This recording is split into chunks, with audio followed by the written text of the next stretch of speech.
Yeah, good morning, good evening, depending on where you are. Welcome to ADBI Distinguished Speaker Series.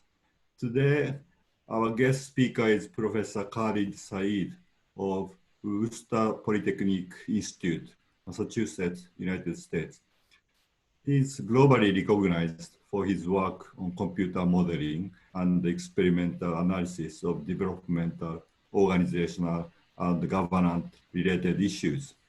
Today, he will discuss the relevance of modern money theory for contemporary public finance. The title is Understanding Public Finance and Taxation in a Fiat Currency System. Now, Professor Khalid Saeed, floor is yours. The screen is yours. Thank you. Let me, first of all, share my screen and see that everything works. I hope everybody can see my screen. Yes.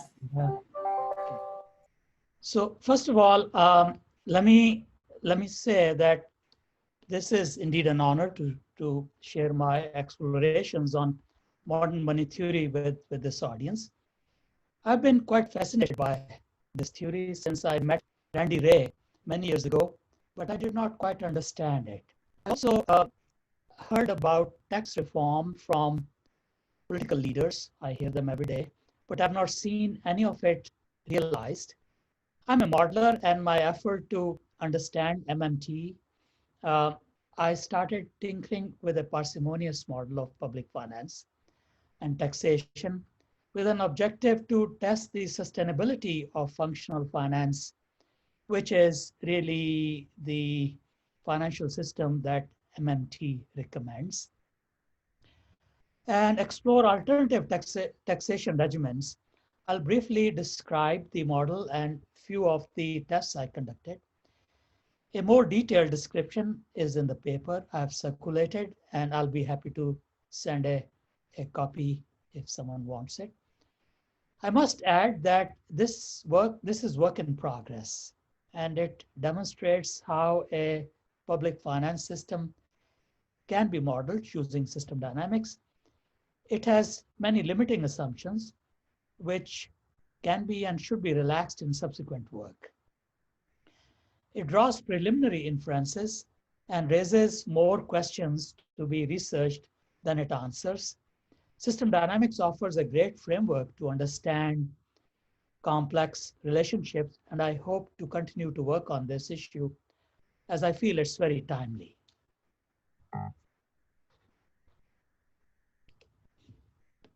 Now, let me try to contextualize my presentation with some background. I visited Pakistan last year while I was still working on my model, and one fine morning, when I was having breakfast at my brother's house in Islamabad, I saw this headline in that day's paper that sat on the table. To say the least, it baffled me. So I snapped this picture with my phone. Note the box says that Pakistan government borrowed 4.8 trillion rupees from the state bank, and the headline is about raising interest rate to curb inflation. I thought there were some contradictions in these measures that were being taken. So here are the questions that came to my mind. I have a background in control engineering, and my work in system dynamics also draws from control theory. And although my PhD and subsequent research has largely been on economics, I work on the interface of these various disciplines. So here are the questions. Does it really mean to borrow from state bank? Does it mean deficit spending by printing fiat money? Do we need to keep record of it? Isn't deficit spending inflationary? The proponents of money market theory think that it's inflationary under certain contingencies. So I wanted to test that too. If interest rate is the price of money, shouldn't inflation lower that price because there is too much money out there? If money is fiat, why should have a price at all? So these are questions of a skeptic. Why raise interest rate to curb inflation when it's an indicator? Would it be like shooting at the messenger? It would certainly corrupt that indicator. Shouldn't a lower interest rate returned by the market signal some other remedial measures? So these were the preliminary questions that I grappled with. Now, a few days later, I met an eminent Pakistani economist. When I related my reservations about the headlines in the paper, he pointed me to the simple identities outlined in this slide, which are sometimes called the standard or basic model. By the way, Pakistan was negotiating a loan from IMF at that time, and the interventions reported in the newspaper, together with currency depreciation, were a part of the conditions set forth by IMF for the loan. Coming back to the identities in this slide, which represent a much simplified statement of the standard model, you notice that this is the standard identity of the GDP, Y, C plus I plus G. And if I transform terms, I can get a value for investment, which the government tries that these should be equal to national savings S. Now, if I add in taxation here, and T is the tax amount which is taken from Y, and this is consumption here, and G minus T is government minus taxation. Sorry, I should go back. Government minus taxation, which is called national savings. So this equation is national savings, and G minus T is really the deficit spending. So deficit spending will decrease national savings according to this equation. Now, since interest rate increases savings, or is believed to increase savings and decrease investment, so deficit spending accompanied by a rise in interest rate will create this balance. Savings are equal to investment. That was the logic that my friend explained to me. Now, this was the model for the closed economy, when you also include the exports and imports, and I took a very simple, took into account a very, very simple component, which is the net exports here. And I add net export to the calculation of GDP and recalculate the investment and substitute this value of national savings from the last slide. I end up with an equation which says savings are equal to investment plus net exports. This is, by the way, the standard model. This is not the model that I'll share with you. So another way to augment national savings is to increase net exports, for which currency should be devalued along with deficit finance, which is exactly what Pakistan was doing at that time. Now, let me see if I have missed anything. No, that's okay. There are some questions, and I think we should step back and try to understand what is the beast that we are dealing with. First of all, here are the terms which are used in public finance. There is public spending, taxation, there is the collection of taxation, there is perception of taxation, there is what's called Treasury, big imposing buildings, there's the term national savings, and there is fiat currency. So first of all, what is national saving? Is it food grains that a farmer sets aside for seeding the next crop? Is it real commodities that can be invested to augment plant and equipment? Or just a stash of money that the state can print? Can private savings and government surplus be really added? Can I add, subtract C, I, G, T, and NX and S at all?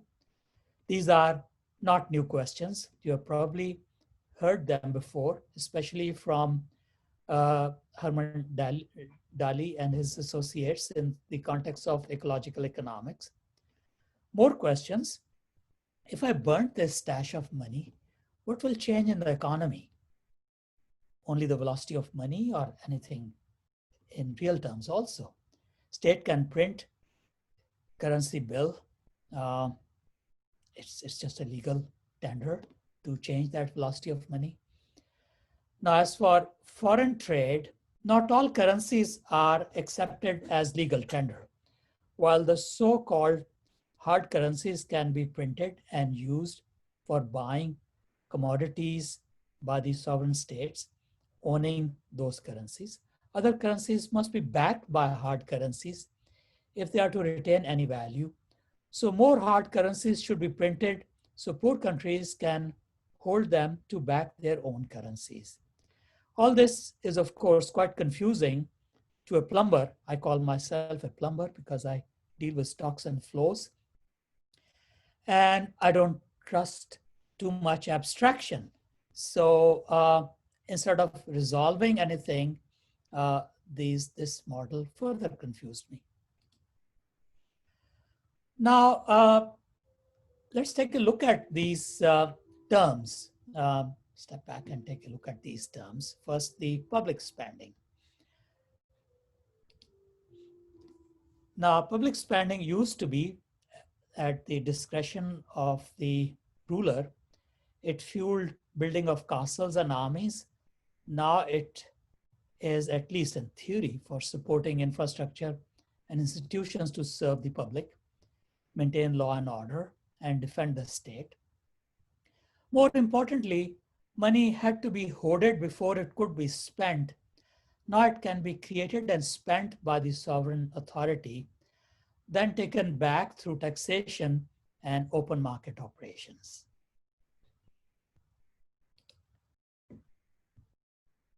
Public spending used to be solely supported by taxes, and much effort went into collecting them. In medieval times, armed state agents went door to door to haul away a part of the produce of the poor subjects. Tax collection in modern times entails elaborate agencies with enormous powers that do their job with the support of courts and law enforcement.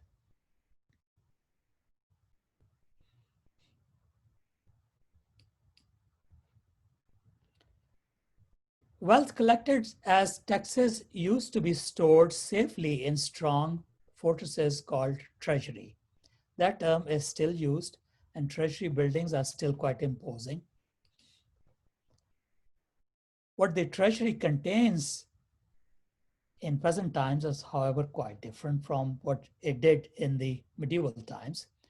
Private and public savings were similar beasts and could be added. At present, the imposing buildings do not have gold, silver, and other commodities, only records of fiat currency, which the sovereign states can create out of thin air, whether they call it borrowing from State Bank or not. Question is, can the State Bank records and private wealth be added? And fiat money is really created by a decree, although there are die-hard opponents of it. It's quite ubiquitous and it's there to stay. Why spend so much effort and money collecting something that a state can create itself? That's also a question. At all times, tax collection has been viewed as an oppressive process and tax a burden, although we have become more sophisticated in describing it. Should it really be seen as a burden in a fiat currency system? Now, with these questions, I will show you a map of my remaining presentation. I'll take a few moments to describe the modeling framework because I have not choose formal calculus. I've used this intuitive calculus of system dynamics. And it's a model of taxation and public finance. And I'll share with you some experiments and then we can draw some conclusions from it. And I'll welcome all sorts of questions from you. Now, there's nothing better than an example to illustrate a point, which is what is this intuitive calculus? The equation in this slide describes a population growth model. The elegant solution to the equation is represented by an abstract function of time and a bunch of constant parameters. We all learned to do this in our high schools, and you might be able to solve more complex differential equations than this one, but this will serve as an example. Now, while the solution can give the value of population for all values of birth and death fractions at any time, the logic represented in the equation cannot be verified from reality. You cannot really go check what is the growth rate. It's an ex post calculation. And also the solution does not explain how growth happens. So these are two limitations of this process. Now, if I made some transformations, the differential equation is an abstract representation of how reality works. The transformation in this slide describes the intuitive integration process. No fancy functions, just a system of bathtub and drains and faucets that can be graphically represented. Population at time t is population at a moment ago plus any births that happened over the moment minus any deaths that happened over the moment. So this is the intuitive calculus of system dynamics. And in fact, it becomes even more intuitive when represented graphically.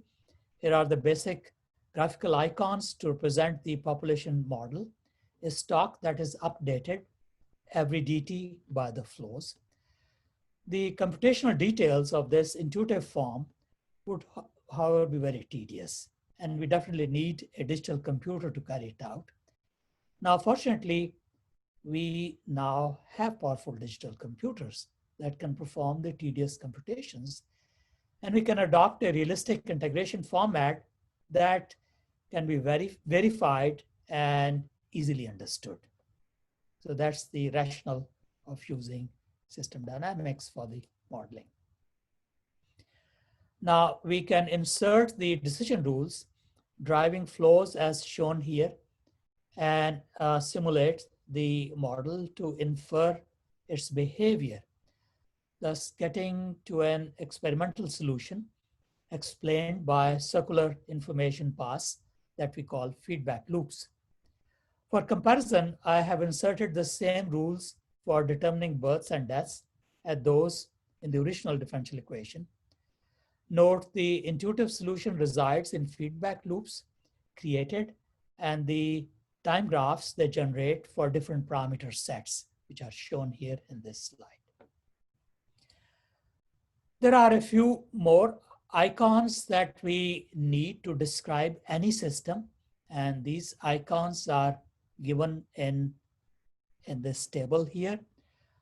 This funny rectangle with rounded corners really is a submodel, a sector in which there are stocks, flows, converters, connectors.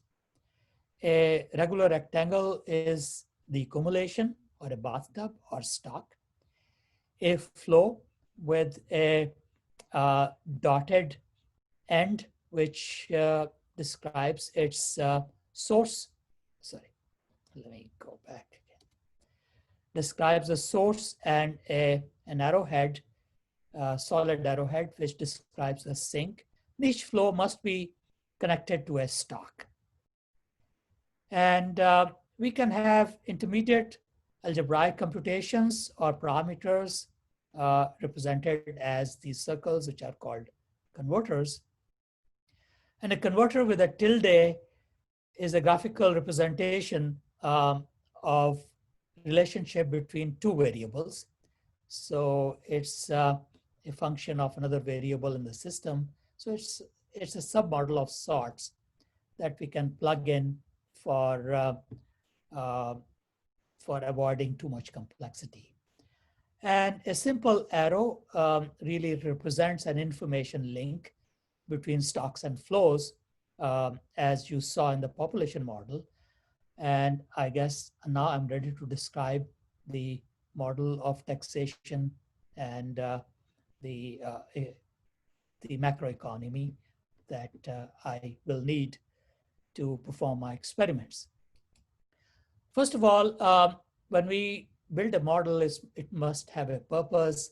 So the purpose of my model is to understand the macroeconomic system, fiscal monetary operations, and their interaction, and experiment with the model to find alternative ways to support public expenditure and test the sustainability of the proposed alternatives. And then we can interpret the experiments and direct our interpretation towards a real tax reform that people talk about, but we really haven't put on our finger on it yet. So in the abstract, the model consists of um, really these modules. There is the economy and the financial operations and the interaction between them. And what I've done is to interpret the results of the simulations. I've created a few performance measures. So I can compare various simulations and say whether things are becoming better or worse. And I'll describe these performance measures to you. They're also given in my article. And if I dig down into this module here, financial operations, the underlying structure is what's given here. So basically, this is the system of money, a very aggregate system. There is the money supply, which is really money with zero maturation, sometimes referred to as MZM. And the money supply is increased when the government spends to buy goods and services. Money supply is increased. It's also increased when government pays dividends on the bonds, T-bills held by the public. And it's also increased when people exchange their bonds for money. So all these things increase money supply. And money supply is reduced when people buy the bonds. So they give their money, which the government holds somewhere and gives them a piece of paper. And that way, money is soaked away from the system. And it's soaked away by taxes. So these two things soak away money. And public debt is really the amount of the bonds which are held by the public. So in fact, the public has provided some cash and taken these bonds and in return. In a way, this cash finance public expenditure instead of taxation, but it's voluntarily given because, well, there's an incentive of the dividends.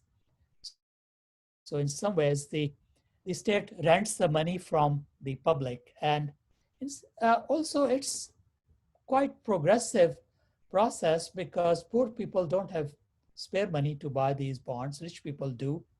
So if you finance public expenditure through bond issue, you are really getting money from rich people to pay for public expenditure. You are renting money from rich people to pay for that expenditure.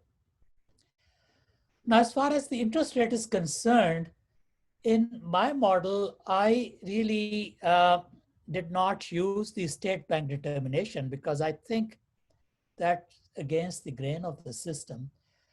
The interest rate should reflect the true price of money, and true price of money is given by the money velocity. Money velocity is a term, I don't know why they call it velocity, but that's the term that we use in economics. So it's really boils down to a ratio between the actual transactions of the economy, which is reflected in average income, and the MZM. And if money is in short supply, then it increases money velocity. That means a bill changes hands more often. And sometimes that shortage can be inflationary. So I want to make sure we understand that interest rate here in this model is not the interest rate determined by the bank. Let me illustrate it with an example. So a price determined by a bank is like it's determined in this building, um, irrespective of what's going on in reality.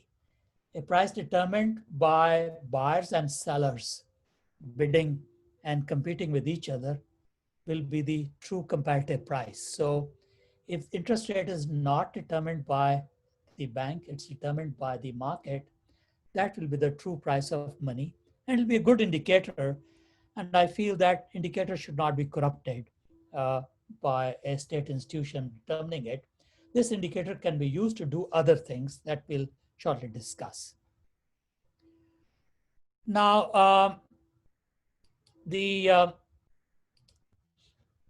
some mathematics. I'll not go in detail. Basically, these are the bathtub equations, integral equations, and the computation of the flows and intermediate computations. So it's there in my slides, and it's in there in the article, and I've described the graphical representation. Um, if you are mathematically inclined, then I have also given these equations, so I'll not go into the detail here. And here is a model of the macroeconomic system in aggregate real terms, and it does receive some information from the financial operations, and that information impacts it. This information, the one which is in bold letters here, is coming from the financial system. The taxation is coming from the financial system. Bond trades and dividend payments is coming from the financial system. Market interest rate is determined in the financial system, and there is a point of reference, a normal interest rate, which is in the financial system. GDP is, sorry, there's some jumping in my mouse. GDP here is determined by C plus I plus G. That determines sales, which can be limited by inventory. The general price level is not included here, should be done in the future.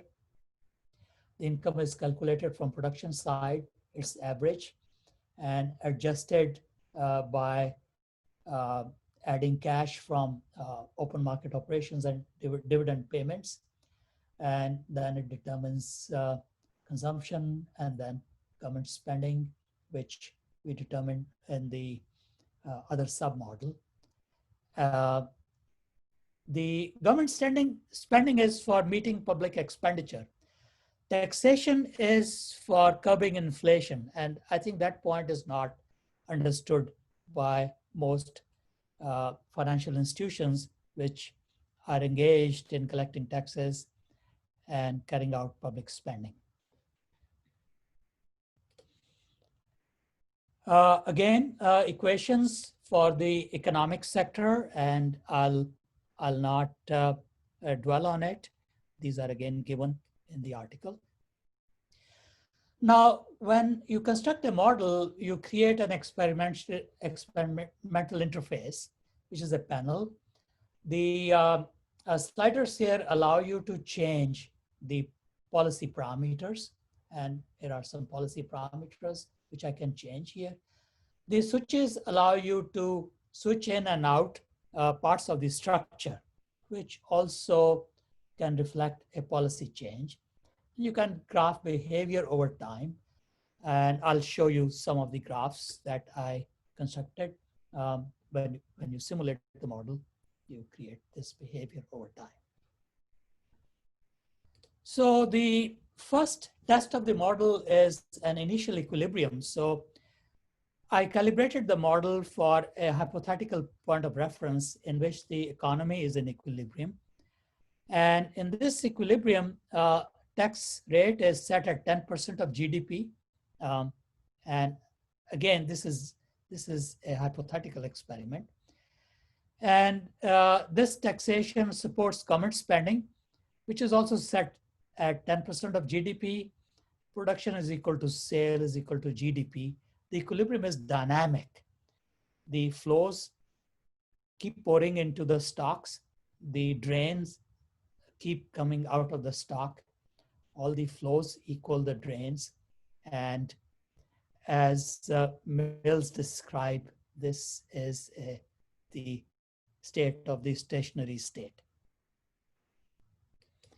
Now, the first experiment I conducted is that let me take out all taxation. Let's meet all the expenditure by printing extra money.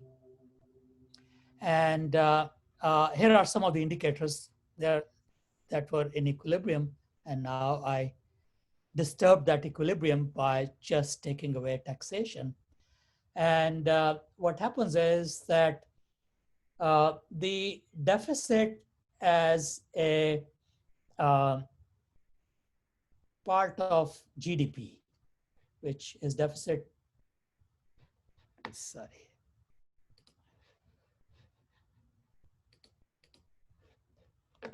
Which is deficit finance GDP parity rises at first, but as the deficit is still rising, but the ratio of deficit to GDP stabilizes. The economic growth rate rises because there is more money to spend and more household income that fuels demand. And it comes to balance at about 5%. Those two are good things. The bad things are the relative money velocity, which is this green line. It's become very low. That means there is a lot of excess money in the market, and this will be inflationary. And because of that, the interest rate is low. Now, in that news item I showed you, when there was inflation, the state bank comes and shoots the messenger and raises the interest rate, which to me looked a bit absurd. So the problem is to reduce inflation, and how can this be done? So the next experiment is what if we use open market operations to sponge away that extra money? So this simulation shows the impact of arbitrarily replacing some or all of the deficit spending by borrowing from public through bond issue. It also shows the implications of regulation of bond issue using control principles. So here are the policies which are compared here. Graphs 1, which are red, are from the last simulation, where all government spending is met through deficit finance. Graphs 2 are black, and they show the implication of meeting all government expenditure through bond issue. So you borrow from public to meet that expenditure. Graph 3 represents splitting the expenditure evenly between deficit and bond issue. And graph 4 incorporates the dynamic control of bond issue. Bond issue is the volume of bond issue is driven by an indicator of money velocity, meaning more bonds will be issued when money velocity, or its proxy, the market driven interest rate, is low, and vice versa. Now, open market operations yield a slight reduction in inflation and public debt. But since all bonds must eventually be redeemed, and while the bonds also yield a dividend, they do not sponge away enough money from the system. That seems to be a problem. Although the dynamic control process is a decent process, but since it's borrowing of the money from the public that temporarily sponges it away, when it gets back, it is inflationary. Now, we could use taxation for control of inflation. And again, let me explain the graphs here. Graphs 1 are from the base case when there is no taxation. Graphs 2 show outcome of a policy of aggressively driving taxation by a measure of inflation, which means that when inflation rate is high, that means money velocity is low, you increase taxation. When inflation rate is low, you can decrease taxation. So that's the control principle, that you take functions of an error to apply a correction. And graphs 3 show a policy of moderately driving taxation by measure of inflation. And we see that inflation is not completely removed, but if we pursue the taxation, the change in taxation aggressively, driving it by a measure of inflation, we are able to sponge away some money, extra money from the market.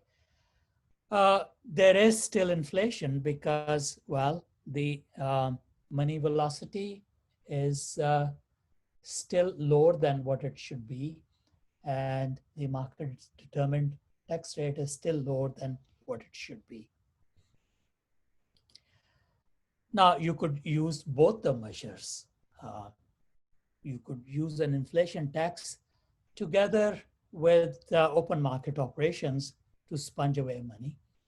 And the end result is not very different, but when there are two control measures working together, they create two negative feedback loops, which can be compensating. So if there are any implementation errors, they can be compensated. So the system becomes parameter insensitive when we are using two coupled feedback loops to control the process. So this, using both, is more robust.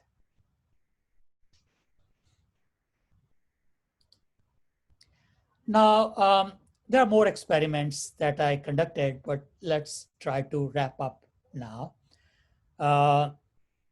What is learned? First of all, what I learned is that the money market theory really merits a serious consideration. All money is really fiat. It can be printed for meeting public expenditure instead of being hoarded first through taxation. A part of the additional money supply created will help meeting the transactions demand created by economic growth fueled by public spending. Excess money can be removed through taxation and open market operations. Both must be controlled by a good measure of inflation. The general price level is often used as a measure of inflation, but it's not easy indicator to calculate. Also, it combines money inflation and supply demand imbalance. So we need to conduct some more experiments about the efficacy of GPL as a proper measure. Market determined interest rate is instead suggested as an indicator of money inflation. It is determined by the market, and it's out there and can be used readily if it's not corrupted.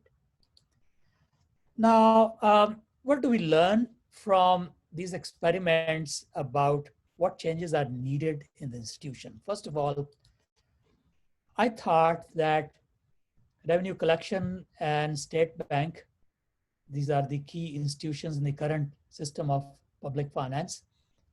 Both are expensive to maintain and excessive in terms of their scope and public uh, over public. And closing them will save a ton of money and change the illusion of tax as a burden too. And the question is, what institutions should replace them? My bold proposition is that, first of all, the interest rate should be determined by the market. And um, regulation of money tokens can be achieved through issuing a currency that has built-in taxation. The currency can deteriorate over time. Now we have blockchain technology that through which we can realize it. At the outset, a transaction tax can replace really all taxation. And then eventually that taxation can be interpreted as decay of money that really can be built into the money tokens themselves when blockchain technology is used to create them. Regulation of currency deterioration rate can be based on some measure of inflation, either money velocity or market determined interest rate, which is its proxy. And we need really new information driven institutions for implementing the control process that I'm proposing. Now, as an experiment, what I did was I conducted this sensitivity test with my model in which the MZM, the money stock, deteriorates at various rates, starting from 0% per year to 10% per year. And these are the various graphs that I get. You notice that it doesn't make too much difference to the deficit finance GDP parity, which is a measure of the amount of deficit finance issued each year. But you notice that the graph number, let's say 9, is really a straight line, meaning that there is no inflation at all. And economic growth rate corresponding to it is about 1.5%, which is the line which corresponds to this 8% decay per year, 1.5% economic growth rate. These are relative figures relative to this model. But what I'm trying to say is that a system without inflation can be achieved when the focus is on regulating money supply, and perhaps taxation is not needed to do so. A new money technology can do this. Now, of course, this model has several limitations, which really point to the proposition for the research. The role of price index, which is not included in my macroeconomic model. Implications for including labor market. Now, the proponents of MMT believe that when there is unemployment, there will not be inflation created by deficit spending, and that cannot be tested unless we have labor market in the model. Transactions of an open economy. The model I shared with you was a closed economy model, and I think the open economy transactions are another beast. These are like apples and oranges, and a different type of control process is needed to control the transactions of the open economy. Uh, Impact of foreign transactions, currency choices. I uh, tangentially alluded to the unfair system in which the uh, the owners of the currencies in which the transactions are conducted have some benefit, uh, while the owners of other currencies have the cost, and that needs to be changed, and more research is needed for that.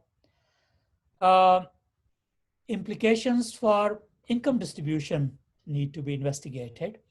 The current system actually really returns a pretty bad income distribution, and maybe there is an entry point there to change that. And permanent basic income was not included, and that needs to be investigated. The role of international banking institutions like ADB is important to investigate, what role they should play. And resources and environmental constraints need to be investigated too. So many colleagues have provided useful comments to frame my exploration, which is very preliminary. It's not possible to name them all here, but I thank them. I also wish to recommend an excellent piece of work, which my old friend Koru Yamaguchi is doing. He is currently at University of Ankara. His book, Money and Macro Economic Dynamics, is available online, and here is a link for that book. And as I said, this is unfinished work. It just started, and I seek your feedback on it. Thank you. Okay, thank you very much, Professor Saeed, for this presentation. I would now like to open the floor for questions. We have about 10 minutes or so to ask Professor Saeed some questions, so please let me know if you wish to ask a question. While you're thinking about that, I would like to ask a question of my own. So I think that in the current environment, of course, traditional monetary policy effectiveness has come under fire a little bit, but I would like to ask about how realistic it is to use tax and taxation as a tool to control inflation, particularly in an environment where there may be reluctance for fiscal austerity, political interference, and so on, which may negate the effect of the tax on inflation. As well as that, there are, of course, second round effects that were not discussed in the presentation, such as the role of the exchange rate, the implications that this may have for financial stability, and as well the role of productivity. So surely public spending should be really focused on productivity enhancing areas, and this issue of productivity, I think, warrants a little bit further discussion. Thank you. Thank you. Excellent questions. Let me start with the last one. The implicit assumption in my experiment is that public spending is as productive as private spending. Now, this might be a heroic assumption. And so I think that's a very important question. The public spending must enhance the economy as private spending, and does not happen. In a lot of countries, the public spending is for institutions which might be burdensome. So again, the productivity of both private and public spending may not be the same, and my model assumes it to be the same. So that's a limiting assumption. Now, taxation for public spending, I think, is a value which has been taken from how it used to be. And right now, the state prints the money, so why do you collect it? And of course, that printed money, when it comes to the market, creates inflation. So what is actually happening out there is that taxation is sponging away that money. So I think we need to correct that mental picture. In the fiat currency systems, which are quite ubiquitous, quite pervasive, public spending, taxation is not for public spending. Taxation is for curbing inflation. And we should change our models. Now, There's a standard model in physics also. Everybody, you all know there's a standard model in physics that at the outset will list the ingredients of the universe. And there used to be earth, fire, water, and wind. But the physicists have been realistic. Now, these ingredients are particles, weak forces, strong forces. I don't know exactly. But we are sticking to those old ingredients. And I think that thinking should change. Okay, thank you very much. Do we have a further question from the audience? Yes, I have a couple of questions. Okay, please go ahead, Peter. Yeah, thanks very much. I want to understand your model. And the thing I find most puzzling is that most of your analysis is about controlling inflation, but you don't have inflation in the model. You don't have a model, so you seem to be looking at proxies that make or illustrate. I'm not sure that correlates very well with inflation. And secondly, I don't know, you're sort of assuming the role of the central banks and who actually might. Yeah, the money is being printed for spending by the government. The public expenditure is by printing money. So the government is printing the money. Whether it's doing it from state bank, there's no explicit institution out there, the state bank in the model. The process of printing money is there, and it's being printed by the government, and it's taken away through taxation. And I'm suggesting taxation should not be driven by the need for that money. It should be driven by a measure of inflation. And you're absolutely right, I don't have a direct measure.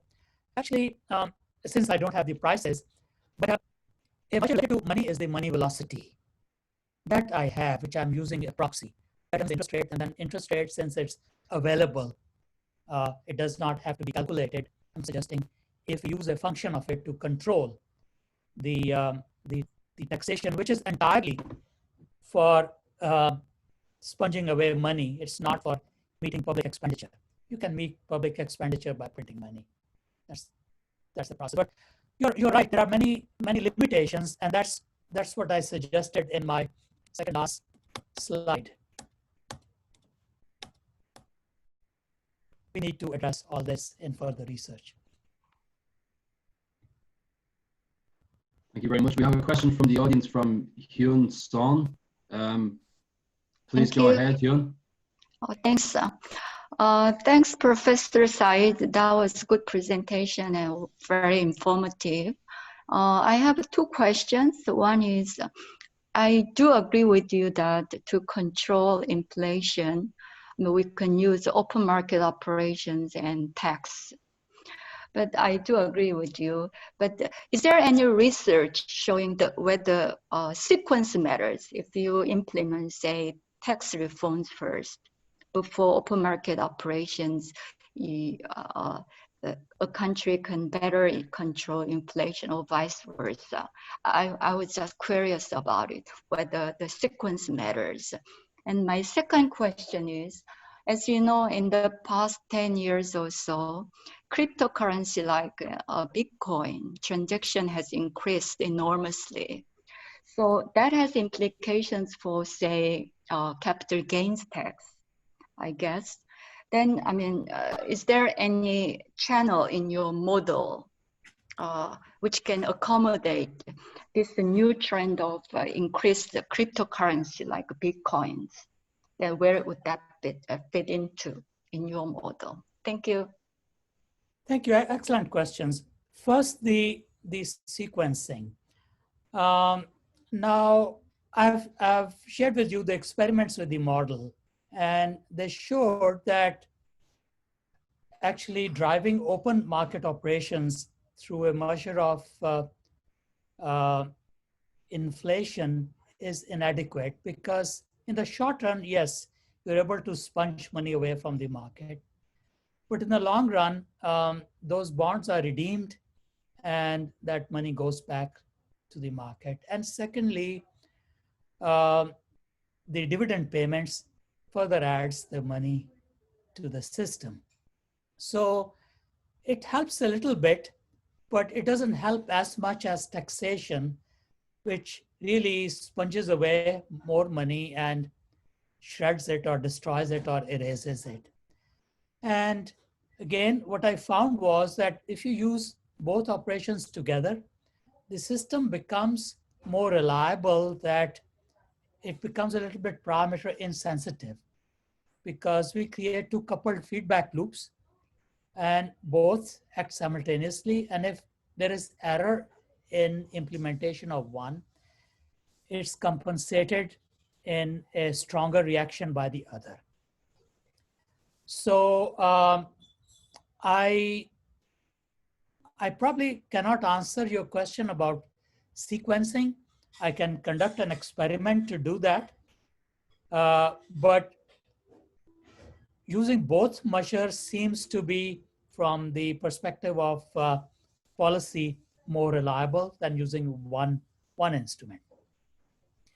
About the second question, actually, when I suggested that the taxation process can build into the currency itself by creating a decay rate or by creating a decay based on the number of times that currency changes hand, meant that the state issues currency is also based on blockchain technology like Bitcoin. So I don't understand Bitcoin at all. One of my nephews has invested in Bitcoins, and I always argue with him, hey, you lose your shirt there. But what I'm suggesting is that the technology on which the Bitcoin is built can be used by the state to create its own money and build the taxation process into that money. That's what my suggestion is. I hope I answered at least some of your question. And as I said, it's very preliminary work. We need more work. We need more experimentation with this model. We need to extend this model too. Thank you very much. I think we have time for one further question. Okay, can I ask a question? Please go ahead. Yes, so Khalid, thank you very much for a nice presentation. So my question is, how will your kind of board institutional change will work in a world with high percentage of elderly people in the population, and also in the world with rampant tax-based erosion and profit shifting? So elderly people do not like inflation, and also there are many countries, and then the tax authorities cannot create harmonized system to avoid the BEPS, and then they are talking. But if the in such world, so the countries will have different inflation rate and different tax system. So how can the world achieve the kind of good equilibrium? Thank you very much. That, I would say, is a $64,000 question. How do you create that institutional change? Everybody will resist it. I haven't gotten there yet, so I don't know. Yeah. I think institutional change is needed, but there's a political system out there that will resist it. And how can that be implemented? I don't know. Maybe we'll not see it in our lifetime. Maybe our children will. Thank you for that question. Thank you very much. So John, is it time to conclude? It's time to conclude. Thank you very much, Professor Saeed, for this presentation. That gave us a lot to think about. And I would like to give the final word to Dean Sanobe to wrap it up. Thank you very much. Yeah. Thank you. My pleasure. Thank you very much, Professor Saeed. So MMT, so now the many countries are spending a lot of money, and then the kind of mood is, or the theoretically MMT exists, and then the empirically Japan exists. So the countries, government, policy makers, try to forget about the accumulating debt. But this is a huge problem. So I hope that we can have further discussion and dialogue with you. Thank you very much. Thank you. It's been a pleasure, sir. Okay, So this is the end of the distinguished speaker series, today's session. Thank you very much, Professor, once again. Have a good Thank you. evening. Bye-bye. Bye-bye. Bye-bye. Have a good rest of the day. Bye.